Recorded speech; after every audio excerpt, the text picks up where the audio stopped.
നമസ്കാരം. ഈ മന്ത്രിസഭയിൽ ഏറ്റവും അധികം നാറ്റക്കേസ് പിടിച്ച മന്ത്രി വീണ ജോർജാണ്. വീണ ജോർജ് മാധ്യമപ്രവർത്തകയായിരുന്നു. മാധ്യമപ്രവർത്തക എന്നതിൽ സർക്കാരിനെതിരെ ആഞ്ഞടിച്ചിരുന്നു.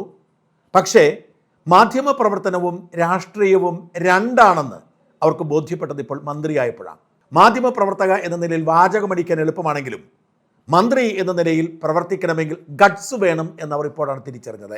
മുഖ്യമന്ത്രി പിണറായി വിജയൻ്റെ പ്രത്യേക വാത്സല്യപ്രകാരം മന്ത്രി കസേരയിൽ എത്തിയ വീണ ജോർജിനെ പിണറായിയുടെ ഇഷ്ടത്തിനപ്പുറത്തേക്ക് ഒന്നും ചെയ്യാൻ കഴിയാത്തതുകൊണ്ട് തന്നെ ആരോഗ്യ മേഖല തവിടുപൊടിയായി. ശൈലജ ടീച്ചറിനെതിരെ പലരും പല കുറ്റവും പറയാറുണ്ടെങ്കിലും ആരോഗ്യ മേഖല ഏറെ മെച്ചപ്പെട്ടിരുന്നു ടീച്ചറിൻ്റെ കാലത്ത്. എന്നാൽ കേരള ചരിത്രത്തിൽ ആശുപത്രികളുടെ ഏറ്റവും മോശം കാലമാണ് വീണ ജോർജിൻ്റെ കാലം.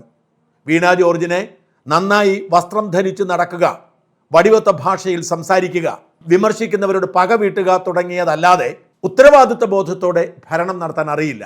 അതുകൊണ്ടാണ് ദിവസവും അവർക്കെതിരെ വിമർശനം ഉയർന്നു വരുന്നത്. ജനങ്ങൾക്ക് മുമ്പിൽ വയ്ക്കാൻ ഒന്നുമില്ല, അടുത്ത നിയമസഭാ തെരഞ്ഞെടുപ്പിൽ തോറ്റുപോകും എന്നുറപ്പായ പശ്ചാത്തലത്തിൽ പഴയ SFI മോഡലിൽ സഹതാപ തരംഗമുണ്ടാക്കാൻ ഒരു നാടകം കളിക്കുന്നു. കണ്ണൂർ റെയിൽവേ സ്റ്റേഷൻ വെച്ച് കരിങ്കൊടി കൊണ്ടപ്പോൾ നിയന്ത്രണം പോയ മന്ത്രി വീണ ജോർജ് കേസ് പിള്ളാരോട് മെക്കിട്ട് കയറുകയാണ്. പിള്ളാരെ പ്രകോപനത്തിൽ വീണില്ല, അതിനു മുമ്പ് തന്നെ പോലീസ് അവരെ പിടിച്ചുകൊണ്ടുപോയി.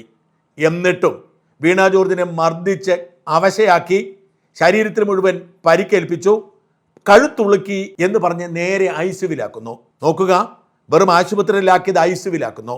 വലിയ നാടകമുണ്ടാക്കുന്നു. CPIM സെക്രട്ടറി കലാപത്തിന് ആഹ്വാനം ചെയ്യുന്നു.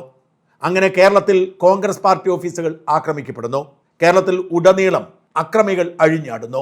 ഐസിയുവിൽ നിന്ന് നേരെ ഡിസ്ചാർജ് ചെയ്ത കേരളത്തിലെ ആദ്യത്തെ രോഗി എന്ന കിരീടത്തോടെ വീണ അർദ്ധരാത്രിയിൽ ആശുപത്രി വിടുകയാണ്.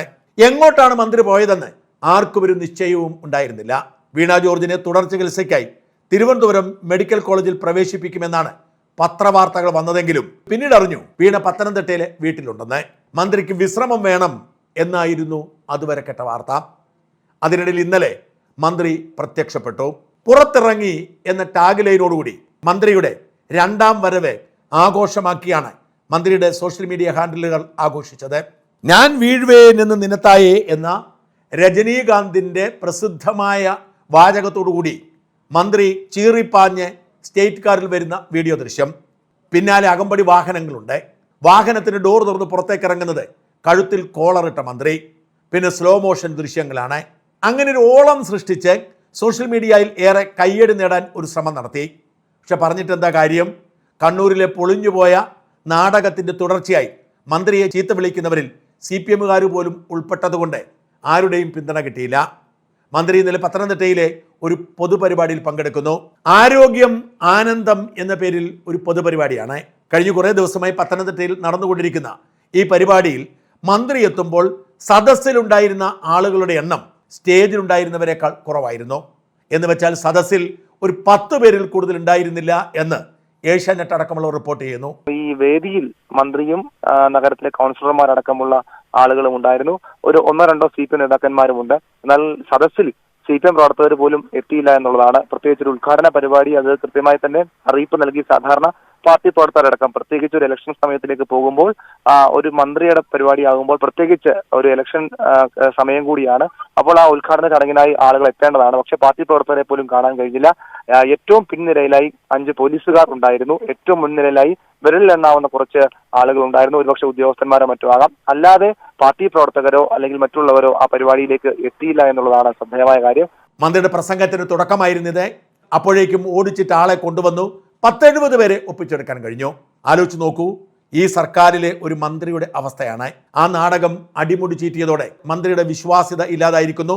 മന്ത്രി പങ്കെടുക്കുന്ന പരിപാടിയിൽ പങ്കെടുക്കാൻ ആളുകൾ പോലും ഇല്ലാതായിരിക്കുന്നു. അതിനിടയിൽ എൻ്റെ ഭാര്യയെ മത്സരിപ്പിക്കരുത് എന്നാവശ്യപ്പെട്ടുകൊണ്ട് മന്ത്രിയുടെ ഭർത്താവും ഓർത്തഡോക്സ് സഭയിലെ അൽമായ നേതാവുമായ ജോർജ് ജോസഫ് പാർട്ടിക്ക് കത്ത് കൊടുത്തു എന്ന വാർത്ത പുറത്തു വരുന്നു. ജോർജ് ജോസഫ് പാർട്ടിയോടെ തൻ്റെ ഭാര്യയായ വീണയെ മത്സരിപ്പിക്കരുത് എന്നാവശ്യപ്പെട്ട് കത്ത് കൊടുത്തു എന്ന വാർത്ത സകല മാധ്യമങ്ങളും ഇന്നലെ റിപ്പോർട്ട് ചെയ്തു. നിയമസഭാ തെരഞ്ഞെടുപ്പിൽ ആറന്മുളയിൽ വീണ്ടും വീണ ജോർജിനെ മത്സരിപ്പിക്കരുത് എന്നുള്ളൊരു ആവശ്യം സ്വന്തം ഭർത്താവിന്റെ ഭാഗത്തു നിന്ന് തന്നെ ഉണ്ടായിരിക്കുകയാണ്. അതായത് ജോർജ് ജോസഫാണ് വീണയുടെ ഭർത്താവ്. അയാൾ നിലവിൽ CPM നേതൃത്വത്തെ ഇക്കാര്യം അറിയിച്ചിട്ടുണ്ട് എന്നുള്ളതാണ് ലഭിക്കുന്ന വിവരം. ജില്ലാ, അതോടൊപ്പം തന്നെ ഏരിയ, ജില്ലാ തലങ്ങളിലുള്ള നേതാക്കളെ ഈ വിവരം നേരിട്ടും ഫോണിലൂടെയും ജോർജ് ജോസഫ് അറിയിച്ചിട്ടുണ്ട് എന്നുള്ളതാണ് മനസ്സിലാക്കുവാനായിട്ട് സാധിക്കുന്നത്. അതിന്റെ അടിസ്ഥാനത്തിൽ ഇന്നലെ ചേർന്ന ജില്ലാ സെക്രട്ടേറിയറ്റ് യോഗത്തിൽ ഈ വിഷയം ചർച്ച ചെയ്തിട്ടുണ്ട്. പക്ഷേ തീരുമാനമെടുക്കേണ്ടത് സംസ്ഥാന നേതൃത്വമാണ്. കാരണം വീണ ജോർജ് നിലവിൽ സംസ്ഥാന കമ്മിറ്റി അംഗമാണ്. അതുകൊണ്ട് തന്നെ ഈ കാര്യത്തിൽ അന്തിമ തീരുമാനമെടുക്കേണ്ടത് സംസ്ഥാന കമ്മിറ്റിയാണ്. അതുകൊണ്ട് തന്നെ ഇത് സംസ്ഥാന കമ്മിറ്റിക്ക് ഈ വിവരം റിപ്പോർട്ട് ചെയ്തിരിക്കുകയാണ്. CPIMന്റെ സംസ്ഥാന കമ്മിറ്റി അംഗമായ വീണ ജോർജിനെ മത്സരിപ്പിക്കണമോ വേണ്ടയോ എന്ന് തീരുമാനിക്കുന്നത് ഭർത്താവല്ല, പാർട്ടിയാണ് എന്നതാണ് വാസ്തവം. എന്തിനാണ് ഭർത്താവ് ഇങ്ങനെയൊരു പരാതി കൊടുത്തത് എന്ന് ആർക്കും ഒരു പിടിയും കിട്ടുന്നില്ല.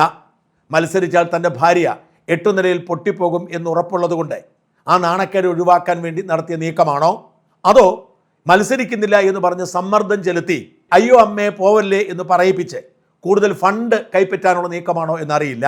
ചില യൂട്യൂബർമാർ പറയുന്നത് മട്ടന്നൂർ പോലെ സുരക്ഷിതമായ ഒരു മണ്ഡലത്തിലേക്ക് മാറ്റിക്കിട്ടാൻ വേണ്ടിയുള്ള അടവാണെന്നാണ്. എന്തായാലും വീണ ജോർജിനെതിരായി നല്ലൊരു സ്ഥാനാർത്ഥി ഉണ്ടായാൽ ഇക്കുറി തോൽവി ഉറപ്പാണെന്നാണ് റിപ്പോർട്ടുകൾ. അതിനുള്ള കെൽപ്പ് കോൺഗ്രസ് പാർട്ടിക്കുണ്ടോ എന്നത് രണ്ടാമത്തെ കാര്യം. വീണ ജോർജ് തൊട്ടതെല്ലാം കുളമാക്കിയിരിക്കുന്നു. വീണയ്ക്കെതിരെയുള്ള ജനവികാരം ശക്തമാണ്. ആരോഗ്യമേഖലയെ കത്രികപ്പൂട്ടിട്ട് നശിപ്പിച്ച മന്ത്രി എന്ന നിലയിൽ വീണ ജോർജ് ചരിത്രത്തിൽ ഇടം പിടിക്കുമെന്ന് തീർച്ച.